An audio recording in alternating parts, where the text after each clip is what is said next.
This is the plaintiff Kahle Burns. He says that at a 5K final table, the defendants, who were dating at the time, colluded to cheat him out of tens of thousands of dollars. Mr. Burns has publicly requested arbitration to finally resolve this matter, which has left a bitter taste in his mouth for years.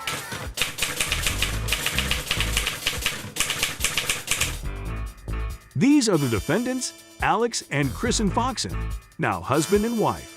They claim that there was no collusion and that their non-standard play was impacted by ICM and the meta resulting from them being intimately familiar with each other's games. They have refused the offer for arbitration.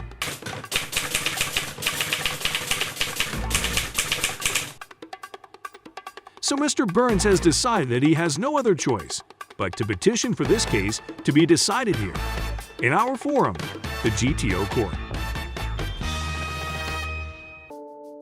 The date is June 18th, 2018, and we are three-handed at the final table of the MSPT Venetian in Las Vegas. Two of the participants, Alex Foxen and Kristen Bicknell, are boyfriend and girlfriend, and the third wheel is an Australian by the name of Kahle Burns. After a long 4-hour battle, Burns is eliminated, and shortly thereafter, Foxen wins the top prize. But that was not the end of this story. During the live stream, murmurs of collusion between Foxen and Bicknell began to spread around the poker community, though nothing ever really came of it. And for the most part, the one who was allegedly wronged had remained silent until recently, when a wave of cheating allegations in the poker community prompted Kahle to say "me too" and to seek his remedies with this court. In this video, we will assess Mr. Burns' allegations, starting with the most infamous hand, aces versus jacks. Bicknell likes her breaks. They've had a lot of breaks. Our viewers don't. Yeah.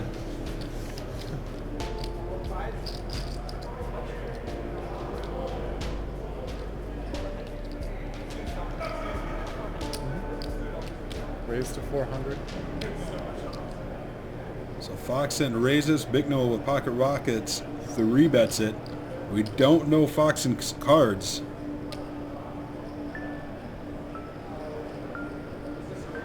To 400.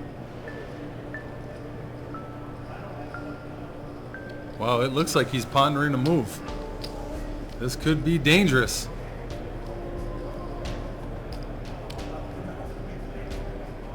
Well, he's going to call.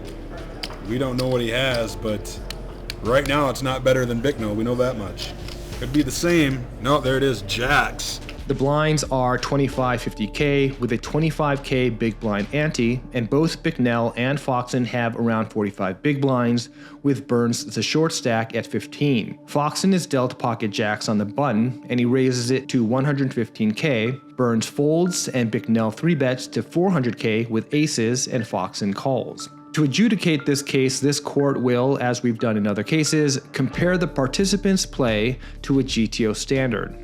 As most of you know, GTO tells us what the profit-maximizing strategies for two players look like, and collusion, in the form of soft playing, occurs when a player fails to bet or raise in a hand when the situation would warrant doing so, primarily so as to avoid winning money or chips. Accordingly, if the defendant's strategies are wholly consistent with GTO, it would likely be grounds for an immediate dismissal because it would mean that their play was objectively profit maximizing. However, if their play significantly deviates from GTO, at a minimum, it raises a question. So taking into account the exact stack sizes and bets from this hand, we see that both in the ICM and non-ICM sims, the preflop action from both parties appears to be relatively standard. So far, so good. Wow. Yeah, two big That hands. could have been crazy pre-flop. Oh. He is going to be in the doghouse for this one. Wow. And they are close to even in chips.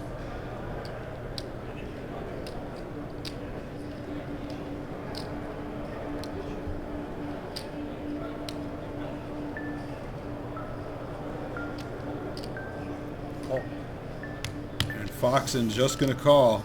The flop comes King 4-Jack, Bicknell bets 23% and Foxen calls, again both of which are standard plays. Check.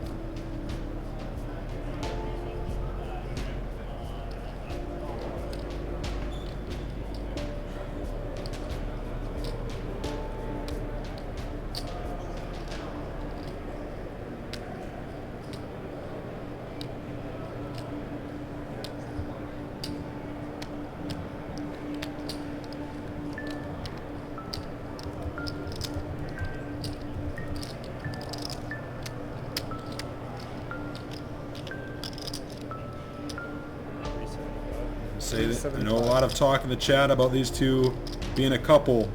And this will show that they don't really take it easy on each other.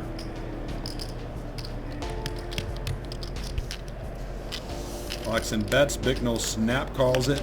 The turn is the king of diamonds, Bicknell checks, Foxen bets 30%, and Bicknell calls. And this is the first spot where we see a relatively material deviation from GTO, with the SPR slightly more than 1 on a turn that is extremely favorable for the pre-flop aggressor's range. Aces are a pure 3-street bet according to all 4 sims that we ran, using ICM pre and post, using chip EV pre-flop ranges but with ICM post-flop, using ICM pre-flop ranges with chip EV post-flop, and using chip EV pre-flop and post-flop. So according to our reasonable professional player standard, this play appears to be suspect. But to give Kristen the benefit of the doubt, is there a viable non-GTO explanation for her check? First, let's consider whether this play makes sense as a trap. Perhaps in a vacuum it might, but given how the actual hand played out, this argument doesn't have much merit because she doesn't check raise the turn, and as we will see, she folds the river to a small bet, which she wouldn't do if she were trapping. Next, let's consider whether this might be a purely exploitative play to take advantage of certain imbalances in Foxen's game that she may be privy to. Well, given that we've ruled out trapping, it doesn't seem that she views Foxen as being overly aggressive here.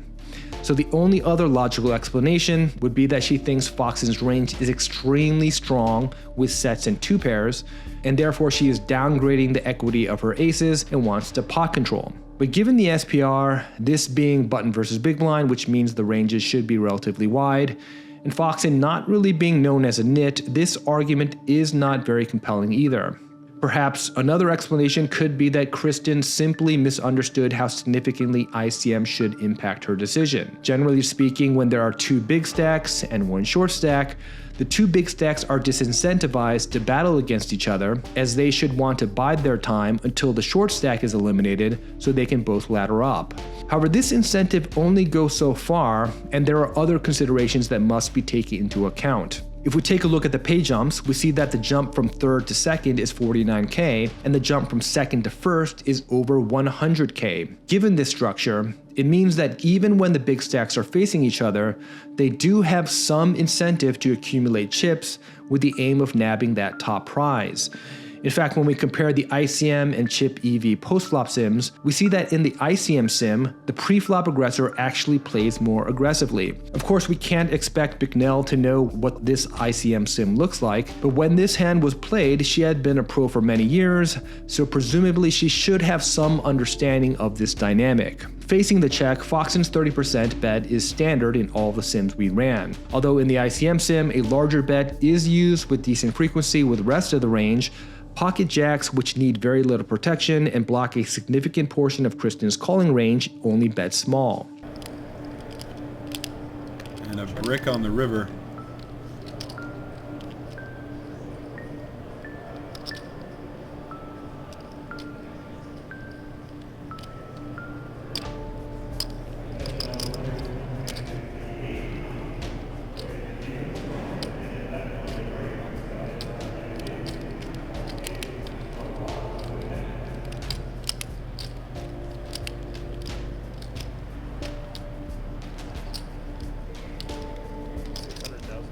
$600. Is this fucking real? Do you have kings?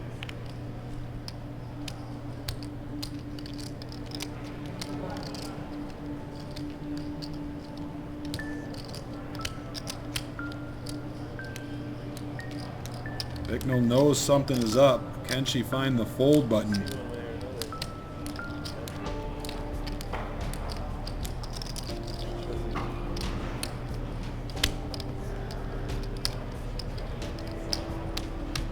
She doesn't look happy.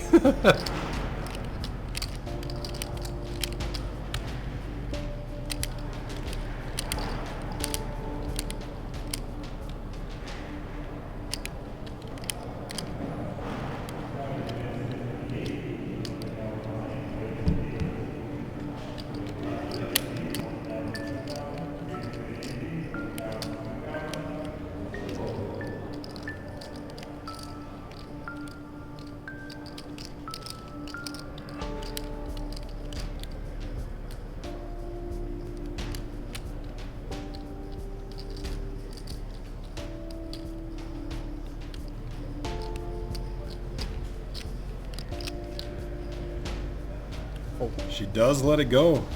Huh. The river is the 3 of clubs. Kristen checks and Foxen bets around 30% again. And after some consternation, Bicknell folds. Foxen's small bet is actually solver approved in the ICM sim, though in the non-ICM sim the solver prefers a larger bet or a shove. However, there is no equilibrium strategy that we could find in our various machinations that call for aces to be folded. In fact, in all of the iterations that we ran, including sims where we forced the solver to slow play aces with some frequency on the turn, in Kristen's shoes, all second pairs plus called, and additionally, in most of the sims, significantly weaker hands called as well. In short, Kristen folding her aces on the river to a 30% pot bet was a material deviation from our reasonable professional player standard. But these are all equilibrium strategies. What if Bicknell was intentionally deviating from standard play based on her history and knowledge of how Foxen plays? Well, let's do some node locking to see exactly how far we need to stretch our assumptions for folding aces to be the highest EV play. So here we're on the river after locking the turn so that Kristen check calls with 10% of her aces. Now let's assume that due to ICM, Kristen's perception of how Alex would be playing here is that he should have not just insufficient bluffs, but 0 bluffs, which of course is the most extreme scenario. Even with 0 bluffs, aces still call. Why? Because in Alex's shoes, top pair is strong enough to bet 30% in this spot, which of course aces beat. Okay, so let's reset and change the assumption so that Alex has some bluffs, but his weakest value bet is 2 pair. In that scenario, folding aces becomes optimal only in situations where we either have insufficient bluffs or when we configure a significant portion of the bluffs to come from ace-x combos, which of course aces would block. So based on this, the next question is whether it's reasonable to assume that Foxen would not bet 30% with top pair. Well, recall that Kristen check called the turn on a very favorable card, where she should have a heavy incentive to bet with many of her strongest hands and bluffs. This means that the most likely combos in her range on the river are Jack-X and medium pairs such as 10s, 9s, and 8s, which King X should want to obtain value from. So realistically, the only reason for King X to check back the river in Foxen's shoes would be if Bicknell had many slow plays on the turn, which again doesn't make a whole lot of sense given the king and the short SPR. There were also some physical cues during the hand that we should submit into evidence as well. To begin with, for nearly the entire duration of the hand, Kristen stared very intently at Alex, going so far as to turn her body towards him, leaning on her hand in a demonstrative pose. This was atypical compared to her posture in other hands she played with Alex. Her snap call of Alex's turn bet, while he was still counting out the chips, was also awkward and out of character. And when Alex placed the river bet, Bicknell became visibly frustrated, even asking Alex what he had, to which he responded, "You'll see one way or another, I will show you." Now, one could argue that this sort of table talk among a couple, in and of itself, is prima facie evidence of collusion. And how many times in Alex's career have we seen him offer to show his hand to his other opponents? That all being said, we need to keep in mind that this was just one hand, which could, in theory, be an anomaly. Maybe Kristen had a momentary mental lapse after grinding a long tournament, or not knowing what to do, made a sick laydown based purely on gut instinct. Is there any other evidence that supports this allegation of collusion? Well, we reviewed every single hand that was played four-handed and three-handed to see if there were any other instances that would either corroborate or refute this claim, and this is what we found. Of the hands that ended heads up post-flop, we tracked the number of times Alex and Kristen either bluffed each other or bluffed Burns on the turn or river, with an opportunity to bluff being defined as a situation where the opponent did not bet on the prior street and hero is holding an unmade hand. Out of 24 opportunities to bluff Burns on the turn or river, Alex and Kristen collectively bluffed Burns 15 times. And out of 11 opportunities to bluff each other on the turn or river, Alex and Kristen bluffed each other 2 times. Furthermore, there were 6 hands where either Alex or Kristen bluffed Burns post-flop on at least 2 streets, and there was only 1 hand where Alex bluffed Kristen post-flop on 2 streets. Now obviously this sample size is not statistically significant. Also, Kahle was the short stack for most of three-handed play, and in an ICM situation, bigger stacks typically have an incentive to play more aggressively against the shorter stack to cause him to bust. However, Kristen was the short stack during a period as well, and Alex's play during that time didn't appear to significantly deviate from these metrics. When Kristen was a short stack, Foxen bluffed Burns in 3 out of 9 turn and river opportunities, and there were a few specific hands that did not exactly comport with the notion that the larger stacks should at all costs avoid battling each other. For example, in this hand, the chip counts were virtually identical to the chip counts in the aces versus jacks hand, with the only difference being that this time Bicknell was the short stack. Here, Foxen called from the small blind with queen 5 off, and Burns checked the big blind with jack 8 off. The flop was 6-9 ace rainbow, and the action went check check. The turn was a 5 of clubs, giving Foxen bottom pair, and he bet 40%, which Burns called. The river was the 4 of hearts, and Foxen bets again, 58% of the pot. Kahle then raises with his straight blocker, and Alex calls. Now obviously this pot was not as big as the aces versus jacks hand, but it doesn't seem to be consistent with the premise that Alex's personal ICM philosophy is to avoid tangling with the other big stack when there is a short stack that's on the verge of busting. Now this is not to say that there weren't instances of Foxen and Bicknell playing aggressively against each other, but even in those circumstances the play was often non-standard.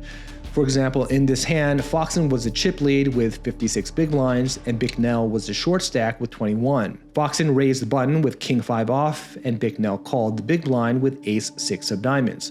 The flop was king queen 9 all diamonds, giving Foxen top pair and Bicknell the flush. Foxen c-bets around 36%, and Bicknell then proceeds to jam over 9x his bet, causing Alex to fold. Not surprisingly, according to the solver, shoving here is simply not a thing. So the question is whether there is a rational exploitative justification for this play. Well, to consider this, let's put ourselves in Kristen's shoes. We have 19 big blinds, the SPR is 2.5 in a single raise pot, button versus big blind, and we have a flush. In this scenario, it would seem that protection should not even be a consideration, and our singular goal should be to get the stacks in. So the question is shoving the most efficient way to accomplish this? On the contrary, it would seem that shoving is actually the most efficient way to win the least amount of chips possible, compared to the alternatives of just calling or raising small with 2 streets to come. And it appears further that by Kristen's own admission, she would not have made this play with a bluff. Just seconds before this hand, this exchange occurred. Well, someone was saying that it was a shitty spot for you for the playing versus. I did offer a deal. It's true. Yeah, I don't know. It's on the live stream, I guess. So if you guys doing anything silly, spot. then everyone can see. So it doesn't seem like you would, right? You heard us having the conversation yesterday. It's so weird when you know what I mean? We're just not gonna crazy bluff each other, you know?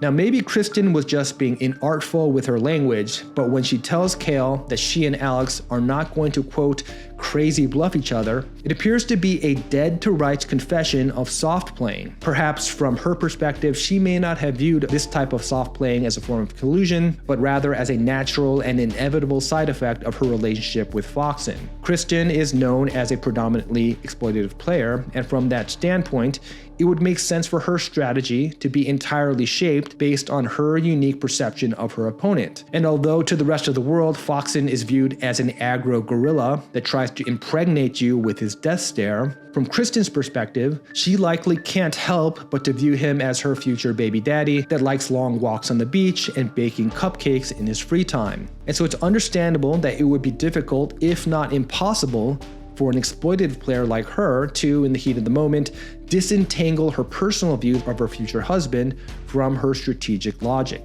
Nevertheless, by most definitions, soft playing is collusion even absent nefarious intent. The stark reality is that when 2 participants soft play against each other, it takes away the EV from the other players, particularly in an ICM environment. For example, if the aces versus jacks hand had been played between 2 independent arm's length actors, the most likely outcome is that the one holding jacks ends up stacking the one holding aces, thereby laddering up Burns with an extra 50k.